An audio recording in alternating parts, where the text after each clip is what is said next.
Thumbnail দেখে যে আমার এই ভিডিওটা দেখতে আসছেন তাদেরকে অসংখ্য ধন্যবাদ। আসসালামু আলাইকুম, সবাই কেমন আছেন? আজকে নদীর একদম মেঘনা নদীর চিংড়ি দিয়ে রেসিপিটা করব, সাথে থাকবে আলু। তো আমি মাছটা আগে ফ্রিজে ছিল, নামিয়ে নিলাম। নামিয়ে এখন এটাকে ভালোভাবে কেটে নিব। কেটে কুটে নিতেছি। এটা হচ্ছে ফ্রিজে ছিল তো তাই একটু কাটতে সমস্যা হচ্ছে। এরকমভাবে চিংড়ি মাছটা কেটে নিচ্ছি। সবগুলো এভাবে কেটে নিব। দেখেন আমি সবগুলো কেটে নিয়েছি। এখন এতে দিব হলুদ আর লবণ একসাথে নিয়ে এগুলোর এখন মাখিয়ে হাত দিয়ে মাখায় নিতে আসি।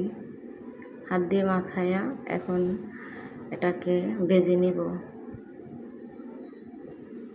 আমি কড়াইতে তেল দিয়ে দিছি, দিয়ে এখন একে একে একটা করে সবগুলো মাছ দিয়ে চিংড়ি মাছ দিয়ে ভেজে নিব। নদীর চিংড়ি তো মানে তেলে যদি ভেজে নেই এত সুন্দর একটা ঘ্রাণ আসে আর খেতেও খুব সুস্বাদু লাগে। তো এর জন্য আমি চিংড়ি মাছটা ভাজে নিতে আসি। আপনারাও যারা নদীর চিংড়ি মাছ আনবেন এভাবে ভেজে নেবেন, দেখবেন খেতে অনেক স্বাদ লাগে। তো আমি এপিট উপিট ভালোভাবে ভেজে নিতে আসি।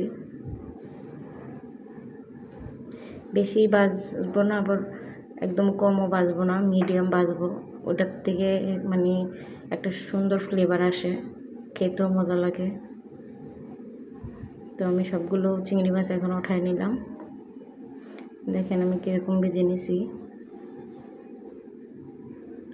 এখন পেঁয়াজ কুচি দিয়ে পেঁয়াজটা ভালো করে ব্রাউন কালার করে ভেজে নিব।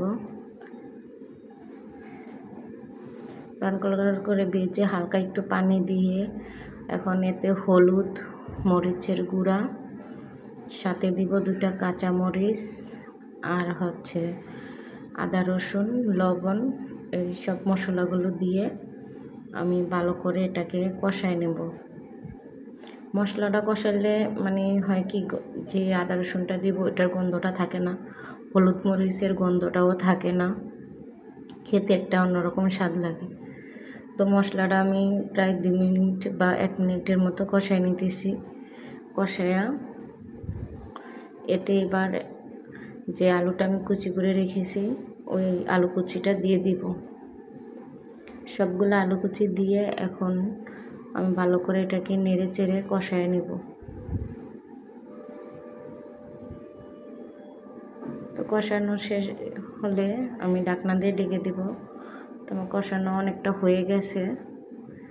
তো এখন আমি দিয়ে দিব পরিমাণ মতো একটু পানি, আলুটা সিদ্ধ হওয়ার জন্য।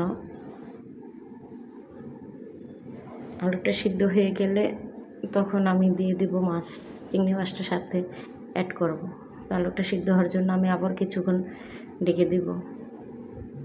তো আলুটা অনেকটা সিদ্ধ হয়ে গেছে। এখন আমি অ্যাড করব চিংড়ি মাছগুলো। চিংড়ি মাছগুলো দিয়ে ভালো করে নেড়ে ছেড়ে আবার এটাকে কিছুক্ষণের জন্য ঢাকনা দিয়ে রেখে দেব। ঢাকনা দিয়ে রেখে আপনারা যে আমি জল একটু কম রাখছি, কারণ জলটা একটু কম রাখলে খাইতে স্বাদ লাগে। মানে মাখা মাখা রাখছি, যেহেতু আলু আছে মাখা মাখা রাখলে অনেকটা স্বাদ হয়। তো যারা যারা আমার ভিডিওটা দেখছেন সবাইকে থ্যাংক ইউ। আর আমার ভিডিওটা ভালো লাগলে প্লিজ সাবস্ক্রাইব করে আমাকে সাথে রাখবেন।